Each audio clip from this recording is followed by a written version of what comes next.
Jangan main-main ngucap masa nak mati ni, dia tak kira hafal, dia kira amal. Mudah-mudahan amalan kamu pada malam ini meringankan lidah kamu untuk mengucap satu hari nanti, insya-Allah. Kita doa. Masa tu kamu dalam ICU, apatah lagi ditidurkan, bernafas dengan oksigen dalam mulut besar botol ni, waya duduk dalam mulut, mata disaltik dah, tubik air mata ke tepi, anak beranak tak boleh nak masuk musim Covid ni, kamulah bertarung maut. Boleh ngucap tak boleh ngucap, tak ada orang ajar, kerana pada ketika itu kamu nazak dada sama tinggi dengan dahi, siapa nak ajar kamu ngucap? Maka bacalah ayat ni, mudah-mudahan menjadi saksi untuk kamu ringan lidah nak ngucap. Tak tangan kanan kat dada kiri, ikut saya baca, bergema.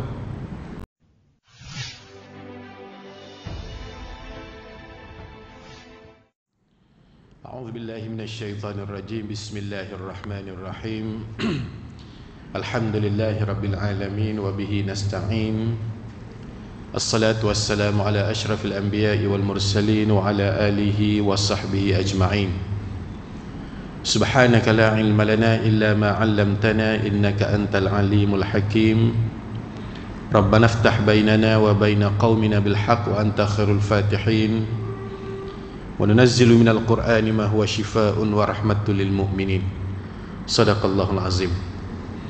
Bahagia sahabat muslim majlis, pengurusi serta tangkuasa Masjid Al-Irsyad, warga-warga Pencin yang ada di hadapan saya, ramai warga Monopos juga ramai, hadirin hadirat, bakal-bakal jenazah yang dirahmati serta disayangi Allah sekalian. Assalamualaikum warahmatullahi wabarakatuh. Alhamdulillah, syukur kita pada Allah Subhanahu Wa Taala kerana pada malam ini kita hidup lagi. Saya ulang balik, pengurusi sebut benda ni tadi. Tolong pejam mata, hayati ungkapan ini. Syukur kita pada Allah malam ni kita hidup. Allah bagi nafas lagi pada kita. Ingat ataupun tidak kamu, berapa ramai sahabat handai kamu yang telah pergi, jiran tetangga, anak beranak, kaum kerabat kita yang telah mati, tapi kita stay hidup. Maka sebutlah Alhamdulillah. Sebut kuat-kuat, saya nak dengar. Alhamdulillah. Syukur ya Allah, kerana masih lagi menghidupkan aku. Ya Allah ya Tuhanku, panjangkanlah usiaku. Amin ya Rabbal Alamin. Tu doa. InsyaAllah dengan doa yang kita kumandangkan pada malam ini, Allah top up lagi umur kita 10, 20, 30 tahun insyaAllah. Kerana kalau saya tanya pada malam ini, siapa yang nak mati pada malam ini, tolong angkat tangan, saya nak tengok.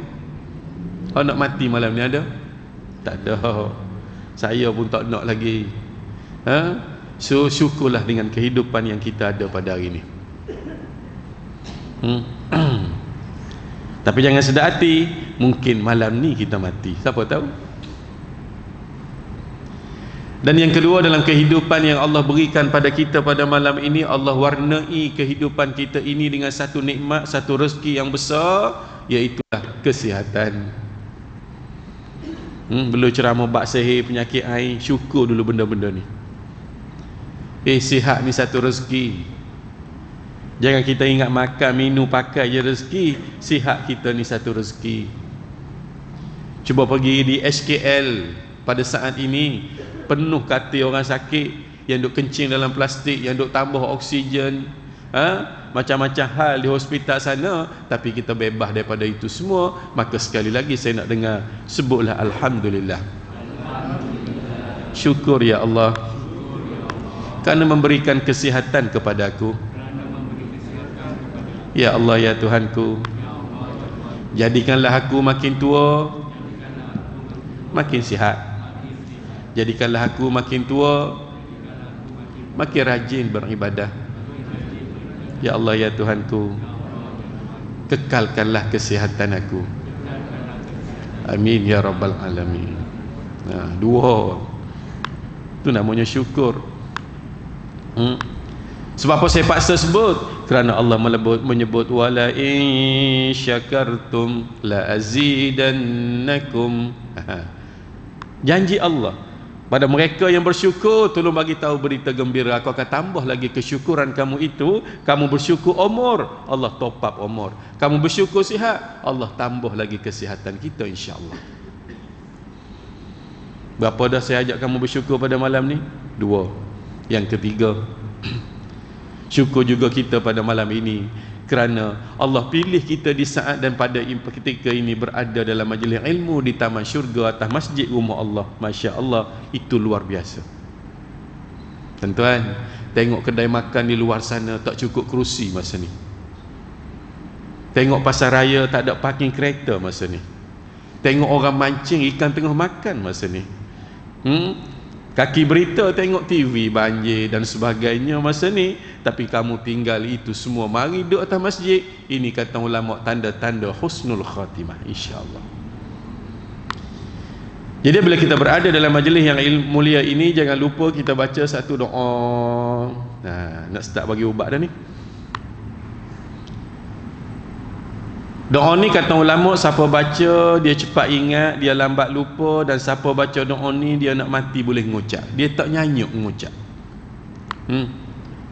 Di hadapan saya pada malam ini, tolong angkat tangan siapa boleh garanti dia nak mati boleh ngucap. Tolong angkat tangan nak tengok. Jangan main-main ngucap masa nak mati ni. Dia tak kira hafal, dia kira amal. Mudah-mudahan amalan kamu pada malam ini meringankan lidah kamu untuk mengucap satu hari nanti, insya-Allah. Kita doa. Masa tu kamu dalam ICU, apatah lagi ditidurkan, bernafas dengan oksigen dalam mulut besar botol ni, waya duduk dalam mulut. Mata disaltik dah, tubik air mata ke tepi. Anak beranak tak boleh nak masuk musim Covid ni. Kamulah bertarung maut. Boleh ngucap tak boleh ngucap, tak ada orang ajar. Kerana pada ketika itu kamu nazak dada sama tinggi dengan dahi. Siapa nak ajar kamu ngucap? Maka bacalah ayat ni, mudah-mudahan menjadi saksi untuk kamu ringan lidah nak ngucap. Tak tangan kanan kat dada kiri, ikut saya baca bergema.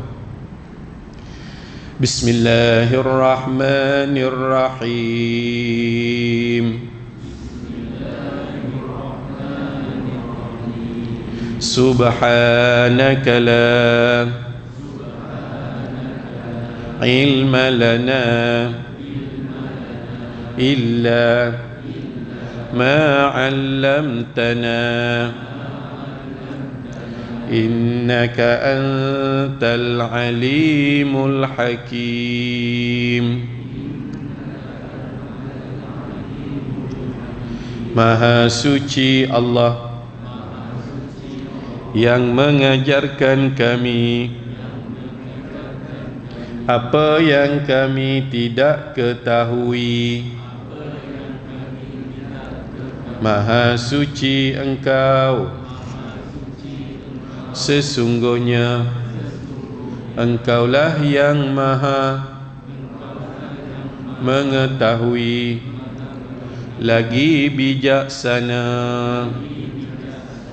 Subhanaka la ilma lana illa ma 'allamtana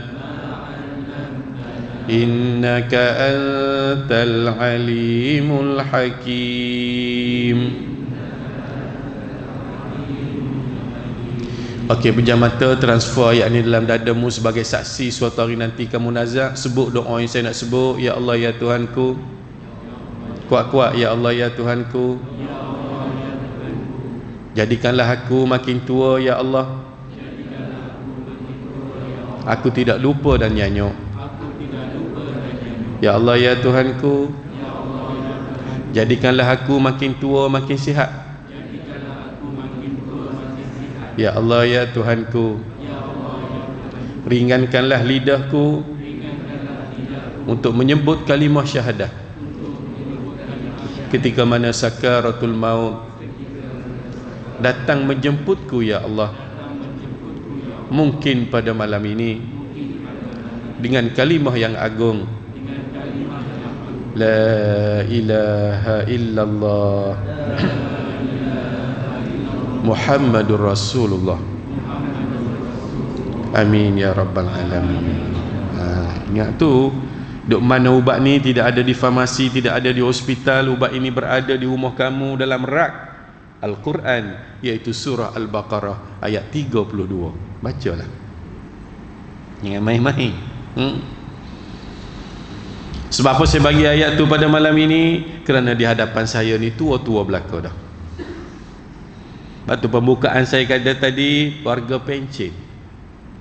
Sebab tu pembukaan saya kata tadi warga monopos. Itu sebagai sinis kepada kamu yang telah tua. Sedar-sedarlah bahawa kita sudah berumur. Berubahlah kita. Kerana muda dulu kita tak ada mari masjid. Tua-tua ni marilah dengar. Tak ada telinga. Sebagai bekal kubur kamu suatu hari nanti.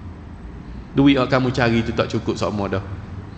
Apatah lagi yang warga pencen 60, 70, 50 hidup di Kuala Lumpur ni tak kaya-kaya lagi. Tak dan dah kaya kamu. Dan kau orang muda kaya. Dia ingat kuat mata terang telinga dengar. Kamu ni makin merosot dah. Maka cari kekayaan di masjid. Bubuh sedekah RM1 jadi 27 kali ganda. Jadi 70 kali ganda. Sembahyang Jumaat 1 rakaat 27 kali ganda. Itu dah kekayaan yang kita nak cari. Jadi tuan-tuan dan puan-puan yang dirahmati Allah sekalian, kita manusia ni ada dua jenis penyakit. Yang pertama penyakit jasmani. Apa dia? Darah tinggi, kecil manis, jantung, batu karang, gout, seru, buah pinggang, covid. Itu semua penyakit jasmani. Don't worry, hospital ada ubat di hospital. Dia ambil anytime. Dan penyakit darah tinggi, kecil manis, covid ni dia tak bawa masuk kubur. Balut kain kapan jenazah apa gitu gini, dia tutup situ, mati tutup file penyakit tu. Tapi penyakit rohani dia tak setakat tu, dia bawa masuk kubur. Kemudian penyakit rohani ni hasad, dengki, marah, tak nak mari masjid, dengar azan buat tak tahu. Ni penyakit ni. Suka main goni ni, goni ni. Ni penyakit rohani ni. Tak ada ubat. Anak doktor pun tak tidur malam, tak ada ubat. Bagi ubat tidur, bangun tidur main pula. Ni. Betul dah anak-anak kamu? Ni penyakit gani ni. Yang mana penyakit ni dia tak setakat dunia, dia bawa masuk kubur, syurga, neraka, dosa, pahala. Ni benda-benda ni yang kita takut ni. Apalagi penyakit rohani yang kita nak bincang pada malam ini, saka, sihir, santau. Penyakit ni ramai tuan-tuan dan puan-puan. Tak percaya pergilah ke klinik saya. Masa saya sewa klinik di USJ 21 dulu, siapa pergi tahulah. Pukul 2 pagi orang tunggu dah. Sabah, Sarawak, seluruh negara, beribu orang sehari. Hari ni pun kalau nak kita tengok, pergilah Sungai Besi. Berapa ramai manusia yang sakit kena sihir, saka, santau, yang mana pergi hospital doktor kata tak ada penyakit, balik berubat kampung. Inilah peminat-peminat yang cari klinik saya. Dan saya nak tanyalah pada malam ni, siapa ada saka tu angkat tangan. Mudah tanya lalu, straight to the point. Ada? Mu tengok aku tengok mu. Tak tahu. Yes. Siapa pernah kena sihir angkat tangan? Satu. Betapa merananya dia tahulah. Tak. Siapa pernah kena santau angkat tangan? Kena santau. Tuan-tuan. Saya dulu belajar ilmu ni kat Mesir dengan Syekh Wahid Al-Bali. Tak niat pun nak jadi tok bomo penceramah. Saya belajar sebagai fardu kifayah. Anak bini orang kampung saya sakit, saya boleh buat rawatan. Tetapi Masya Allah, di Malaysia ni tak ada tok bomo yang perubatan Islam ni. Tok bomo kampung tok cah banyak.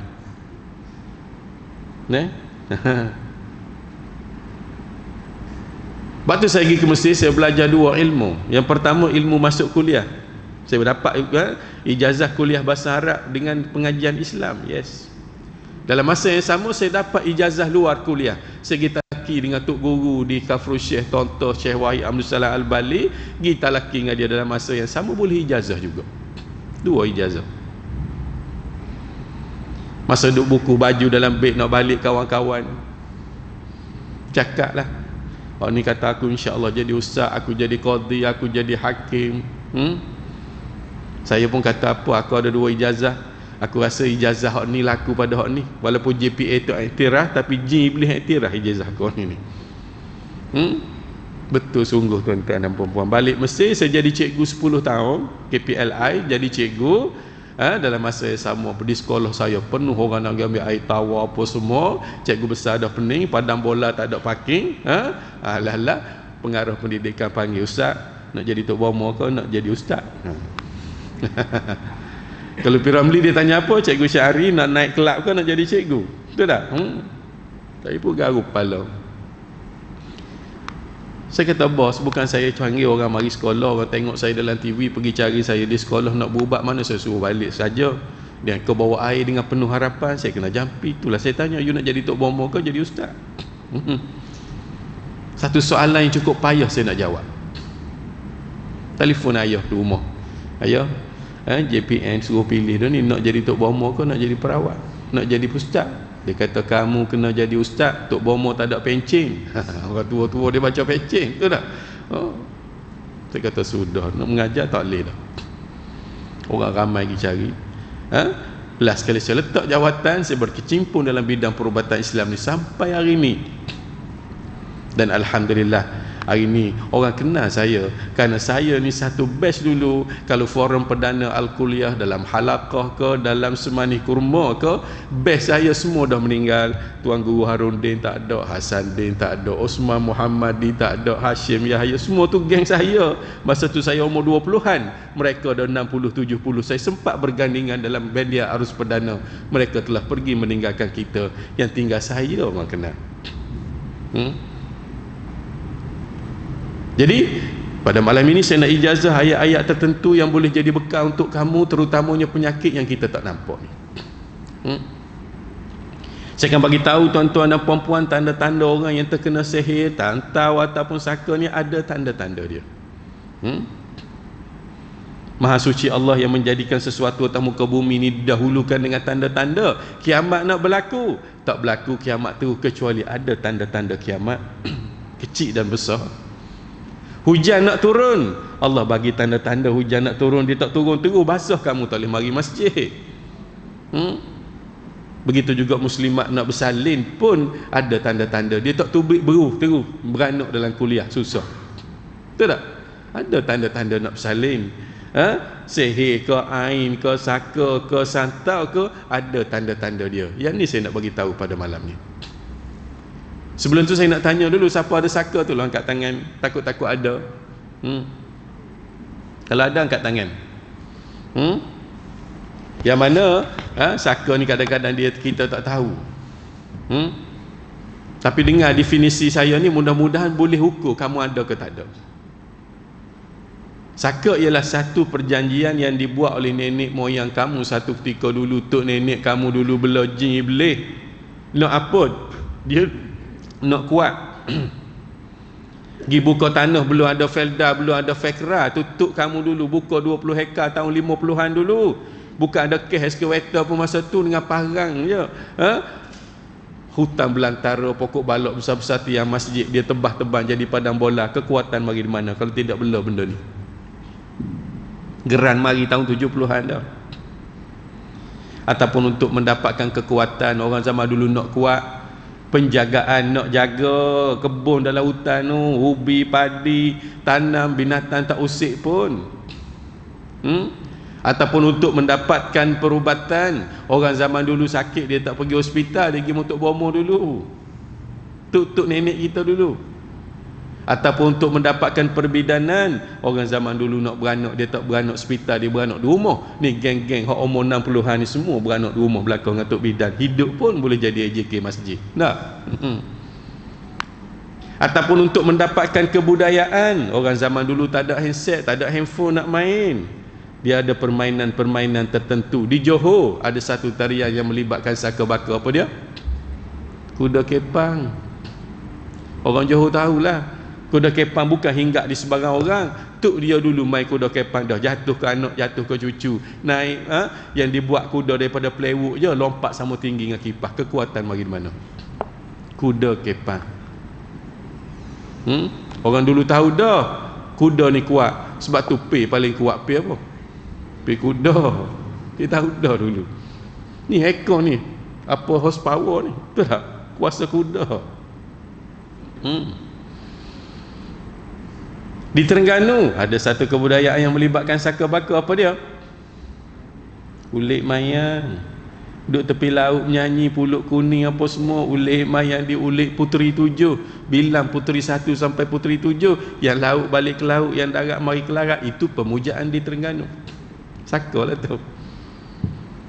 Di Kelantan ada kebudayaan dia yang melibatkan saka baka. Apa dia orang Kelantan?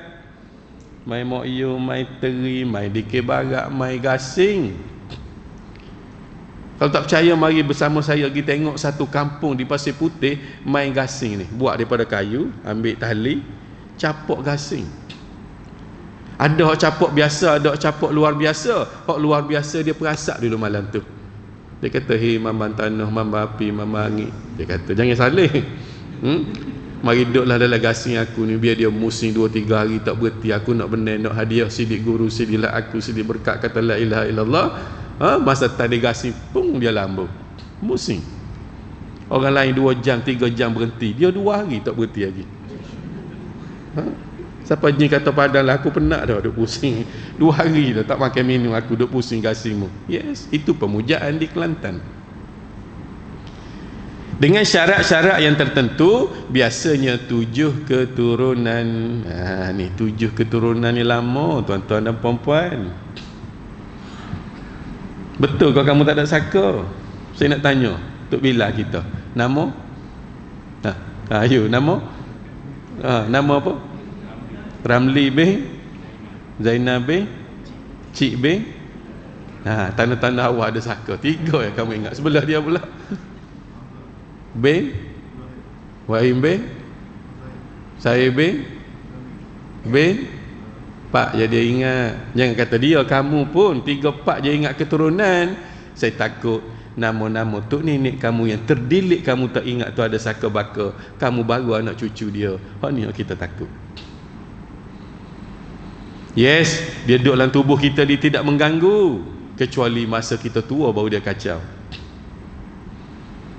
Berapa ramai orang tua-tua, tuan-tuan dan puan-puan, cepat nyanyuk, cepat lupa. Ni tanda-tanda ni. Sembahyang lupa rakaat. Depan saya ni ramai. Kalau sembahyang di rumah tak tahu rakaat berapa rakaat.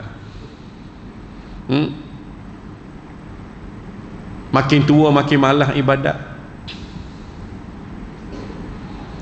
Sakitnya lama. 3-4 tahun sakit, tinggal kulit dengan tulang, tak mati-mati. Makan 3-4 pinggan. Lebih banyak pada doktor makan. Dia sakit. Tok Bohong makan 2 pinggan, dia 7 pinggan orang sakit. Ni tanda-tanda awak ni makan banyak. Betul lepas ni kalau masjid kita buat jamuan, tolong tengok tambah banyak kali tu, tangkap jumpa saya. Dia ada saka tu makan banyak. Kalau masjid buku tak kat pintu ambil supik seorang, kalau ambil hak 3 tu tolong tangkap. Yalah tu. Lagi yang paling kita takut, dia nak mati payah nak ngucap. Ni kita nak bicara ni. Ingat, kadang-kadang benda ni duduk dalam tubuh badan kamu, kamu tak tahu pun. Malam ni saya nak baca ayat, ramai-ramai bergemur ikutlah. Mudah-mudahan dia panah dengan ayat ni duduk dalam tubuh badan kamu, dia akan terbang pergi. Terutamanya kalau ada depan saya ni orang Negeri Sembilan, orang Melaka, berhati-hati.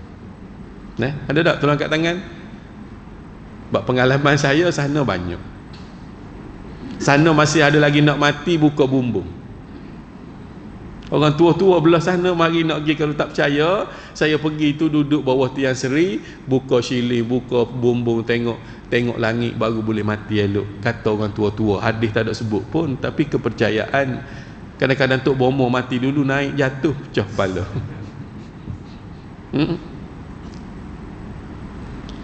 Begitu juga yang kena sihir. Inilah tanda-tanda orang yang kena sihir. Kadang-kadang cepat mati, kadang-kadang sakit lama, mati payah nak mengucap. Sebab apa? Sihir itu sendiri, jin yang dihantar ke dalam tubuh badan dia tu pegang lidah masa nak mengucap. Ini yang kita takut. Sebelum tu dengar tanda-tanda orang yang ada benda ni. Yang pertama, tanda masa jaga. Yang kedua, tanda masa tidur. Kalau ada tanda-tanda ni, tunggu lepas sembahyang lagi, kita pegang atas kepala. Tak lama pun 3 saat ya. Tengoklah TV 2 hari lepas. Tengok tak TV 9, aduhan jiwa saya buat di Sabah tu dengan Fitri Yahya tu. Jampi tuan-tuan dan puan-puan jadi boya. Merangkak atas kapet masjid. Ekor gini kaki dia. Tok Iman, Tok Bila kecil pala-pala lari tak tahu mana. Saya kata Tok Iman tunggu, aku takut aku Tok Iman bukan nak berubah kau ni, dia kata. Cakap buaya. Dia tak tahu dia cakap buaya. Sudah semayang dia tunggu, saya pegang 3 saat seorang atas kepala. Saya tanya orang AJK masjid, siapa dia ni jadi buaya ni? Ustaz, dia ni Tok dia dulu tangkap buaya. Kalau orang dalam sungai kat Sabah ni kena makan, Tok dia mari tepi sungai, jetik air 3 kali, tok tok tok, timbul lalu buaya. Ni cucu dia Ustaz. Yes. Takut belaan orang dulu-dulu. Jadi malam ni saya nak bagi tahu tanda-tanda. Yang pertama ialah masa jaga, sekiranya kamu ada penyakit, pergi hospital, doktor suruh balik, dia kata pak cik tak ada penyakit ni. Doktor, saya sakit dalam perut dah berapa tahun? Yes, doktor kata aku dah masuk ke merah 10, tak ada apa, MRI aku dah buat, tak ada apa. Last kali doktor kata pak cik balik berubat kapur, bukan cara hospital, rumitlah hidup kamu. Terutama yang batuk lama. Batuk manusia ni kalau normal, kata orang tua-tua dulu 40 hari ya. Kalau lebih 41 hari tu ada something wrong tu, kena check cepat.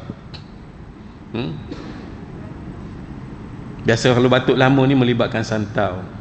Batuk tubik darah, batuk kat tisu, tengok darah kat tisu, tubik habuk kaca, yalah dah tu. Yang kedua, sekiranya bangun tidur pada waktu pagi ada kesan lebam pada tubuh, bahaya. Kita tengok lebam buat tak tahu gitu, mungkin bini aku gigit malam kot. Dia kata gitu pada hatu gigit dia semalam. Yes, kalau jumpa doktor, doktor kata, oh semalam kamu tidur mengigau terhentak kat katil, mana mu tahu, yalah juga ijab.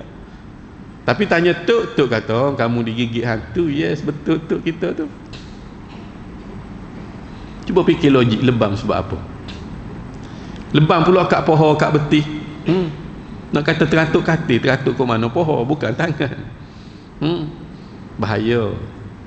Yang kedua, sekiranya kamu sakit atas belakang, sakit kepala, makan ubat tahan sakit pun tak berhenti-henti, bahaya. Migraine, sakit belakang, dalam tubuh kamu banyak angin, tak lekat air semayang, pergi mengurut kamu sendawa, yalah dah tu. Angin tak tubik tanpa sebab. Orang mengurut pegang ya, orang mengurut pun sama, dua-dua ada saka belakang, kena berubat belakang dua-dua.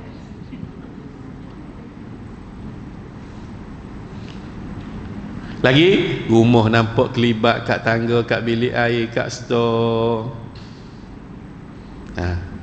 Duduk rumah bertingkat-tingkat, bunyi guli kursi atas. Ramai ni rumah bunyi guli kursi ni, tolong angkat tangan. 1. Hak mana tak angkat tangan makin kuat bunyi. Tengoklah, saya nak banci ni. 1, 2, angkat bunyi atas ada. Orang alih kursi ke guli ke, angkat betul-betul nak bilang ada masalah tak. 1, 2, 3, 4, 5, 6. Ada lagi? 6 orang ni berhati-hati dah. Bukan bunyi katil tu makhluk kasar, tuan rumah. Bunyi guli tu, bunyi kursi. Tuan balik kapur tapi orang tak ada, bunyi. Berhati-hati. Yang live tu ambil perhatian. Ramai yang tengok suara tak ada, tolong backing. Ini kameraman kita ni. Kameraman tolong tengok suara tak ada, orang duk tengok di rumah tu. Situ ada suara.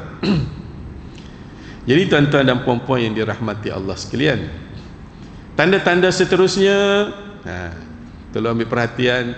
Orang yang ada saka ni, dia tak boleh balik di rumah, anak cucu dia menangis.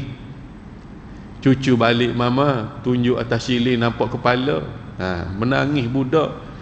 Bahaya. Budak menangis ada sebab. Sebelum menuduh jin, cek dulu perut kembung kau tak.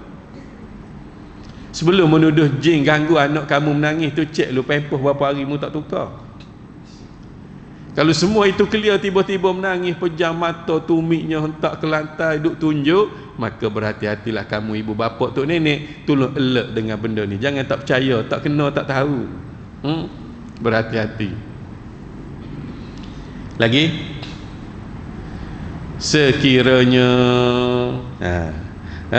sekiranya masa tidur pula saya nak cerita ni, susah tidur pada waktu malam kecuali memakan masa yang lama. Tak boleh tidur, susah. Lepas tu tidur sekejap terkejut, nak tidur balik susah. Nah, ni tanda-tanda orang kena sihir saka ni, santau ni, ain ni. Lagi tidur malam mimpi satu environment yang mana kamu hidup masa kecil dulu, rumah lama, mimpi balik. Cuba kamu ingat kamu sekolah tadika darjah 1 mula berada di rumah mana, rumah tu mari balik dalam mimpi, walaupun rumah tu tak ada jadi highway dah, masih terbayang dalam mimpi itu. Yang ketiga, sekiranya bermimpi dipatu ular. Tapi muslimat seronok mimpi patu ular sebab apa? Orang nak pinang dia tahu. Yes, pinang apa umur 70, gigi pun tak ada. Siapa nak pinang kamu? Cucu 40, suami duduk sebelah. Tak ada orang nak pinang. Lagi, sekiranya bermimpi orang yang telah tua balik bagi sesuatu pada kamu. Bermimpi di kawasan kotor, kawasan kubur. Bermimpi najis. Bermimpi dikejar binatang. Ni tanda-tanda mimpi yang bermasalah. Mimpi sesat jalan. Dan sesiapa yang bermimpi hingga mimpi ini, confirm dia ada gangguan, iaitu bermimpi menyusui baby, budak kecil. Berhati-hati. Kalau ada mimpi tu malam ni, lepas isyak tolong tunggu. Kalau kamu nak buat, kita pakat baca insya-Allah. Itu tanda-tanda. Kesan dan akibat jika kamu tak buang benda ni dalam tubuh, saka ke, sihir ke, santau ke. Yang pertama sekali, makin tua makin cepat nyanyuk. Semayang lupa rakaat, nama cucu tak ingat. Kadang-kadang nama bini tengok muka lama baru ingat. Tu bahaya. Yang kedua, makin tua makin malas buat ibadat. Baru ni saya terima panggilan daripada Behrang. Ustaz, tolong mari rumah saya, suami saya ni Tok Imam. Ustaz dah 45 tahun dia jadi Tok Imam. Lah ni umur dia 75. Dia jadi Tok Imam masa umur 30 lagi Ustaz. Dialah akad nikah, dialah baca khutbah, dialah Tok Guru Quran. Sekarang ni Ustaz, masjid tak nak pergi dah. Tak apalah tak nak pergi masjid, saya boleh terima. Dia tua, semayang tak nak. Kita tanya, bang, bapa tak nak semayang? Dia kata, aku puas dah semayang. Orang kerja cikgu pencing, dia kata, aku pun nak pencing dah semayang. Dia boleh jawab lagu tu. Dan mula dia tu imam. Anak cucu bagi Quran suruh baca, dia baling Quran. Na'udzubillah, kita tak nak ni. Dia pulah kita di saat akhir. Ustaz, suami saya ni petang-petang nak pergi ke kebun sawit, dia biasa pakai serban, baju pagoda, seluar trek. Lah ni ustaz pakai topi sudu, pakai singlet, pakai seluar pendek. Umur 75. Anak mungkin heran tengok bapa tu imam aku jadi terbalik 360 darjah ni. Buat benda ni. Berubah di saat akhir, malah buat ibadat ni yang kita takut. Lagi, sakitnya lama. Jika sakit tinggal kulit dengan tulang 3-4 tahun, makan minum tak tapi hidup. Ni orang tua-tua dulu tahulah cerita ni. Tak mati-mati. Dan masa sakitnya juga dia makan banyak. Pernah berlaku di Yan Kedah. Saya buat rawatan ni dah beribu rumah dah. Hak pelik-pelik saya bawa cerita dalam kuliah sebagai pengajaran. Dia kata, ustaz, jom pergi rumah saya ustaz. Rumah saya ni ada toyo. Kata, betul kau toyo? Ya, saya beli makanan ustaz. Seminggu sekali ayam 2-3 ekor, ikan, sotong, udang, garam, bawang, buh dalam satu peti untuk seminggu. Saya bangun pagi esok, semua makanan itu dimakan depan peti macam kucing makan. Toyo ke? Yes, sebelah rumah saya tu ada orang belah toyo. Mu jangan tuduh dia. Biar saya pergi dulu. Saya pun pergi tengok. Kata, you duduk dengan siapa? Takut anak makan tak? Saya kahwin pun tak ustaz. Anak mari di mana? Kucing ke? Saya tak belah kucing ustaz. Habis tu you duduk dengan siapa? Saya dah belah tuk saya stroke 3 tahun dah koma, tak bangun apa pun. Dia nak bangun makan macam mana? Dia pun, saya bagi makan pun dia tak makan. Saya kata, kak, macam ni mudah. Saya pun bukan tuk bomo jenis tuduh. Lepas ni kak pergi ke Pekan Gurun beli CCTV. Ni bukti yang cukup jelas. Pasang atas peti. Panggil Cina tu pergi pasang atas peti. Cina tu kata, ayah nak pasang depan apa? Lepas tu masalahmu. Aku nak tahu benda ni pun pasang je, ambil duit. Pasang CCTV, malam pertama tidak ada apa-apa, malam kedua tidak ada apa-apa, malam ketiga kunang-kunang je terbang pukul 4 pagi, malam keempat, kelima tu tuan-tuan baru jumpa makhluk hak makan tu. Apa dia? Tu dia yang sakit 3 tahun, yang stroke tu, yang koma tu, malam bangun makan mentah-mentah ayam, ikan telang dengan perut-perut, telur makan dengan kulit-kulit. Oh, baru jelas. Kita tidur tak tahu. Tak. Kita nak tak sakit kita lagu tu. Nauzubillah, kita tak nak. Kalau tak nak, insya-Allah. Malam ni kita amal ayat ni, kita baca doa ni, mudah-mudahan kalau ada jin iblis dalam tubuh badan kita, dia akan terbang pergi. Jangan kita undang tetamu yang tidak diundang ini. Susah hidup kita. Nak ada doa tu? Kata ulama, siapa baca doa ni dia tak akan kena stroke. Siapa baca doa ni ada saka baka dalam hidup dia, dalam keturunan dia akan terbang pergi ke lain. Dan siapa baca doa ni, insya-Allah rumah dia akan selamat, terutamanya rumah yang nampak kelibat dan sebagainya, insya-Allah dia akan keluar. Ikut saya baca doa ni kalau nak lah. Nak ke tak nak? Doa ni adalah doa Nabi Sulaiman alaihissalam, yang mana insya-Allah siapa baca doa ni selamat dia daripada segala gangguan. Ada saka baka apa ni, niat biar keluar, aku tak nak ni, benda ni boleh menyusahkan aku nak mati suatu hari nanti. Doa ni tak payah salin, tak payah tulis, saya buat siap dah, saya tahu dah kamu payah nak ingat. Ambil tampal di rumah, tamunya rumah bunyi guli kursi tu, boh dalam piring elok-elok, tok di ruang tamu. Tok atas riba saya nak ijazah ni, saya bukan duduk dalam TV, dalam TikTok, saya di hadapan kamu ambil keberkatan ijazah ni. Saya kata ijazah, tuan-tuan kata qabil tu. Balik bacalah. Balik bagilah, mudah-mudahan. Siapa nak boleh angkat tangan, kita baca ramai-ramai, bukan menghapus keping kertas je. Ikut saya baca. Sementara tu ada soalan boleh tanya sambil-sambil kita bagi tu. Habis-habislah tu ya, semua ada. Saya bukan mari nak menega, saya takut tak ingat.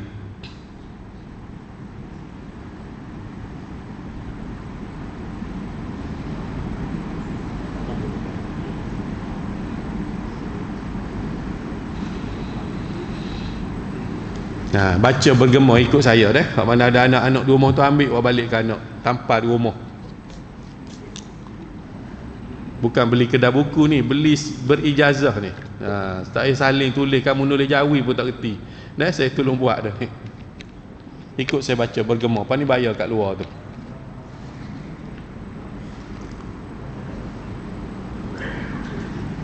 Okey, tarik nafas 3 kali. Bergema. Bismillahirrahmanirrahim. أناشدكم بالعهد الذي أخذه عليكم سليمان أن تخرجوا وترحلوا من بيتنا أناشدكم الله أن تخرجوا ولا تؤذوا أحدا وترحلوا من بيتنا. Aku bersumpah dengan perjanjian yang dibuat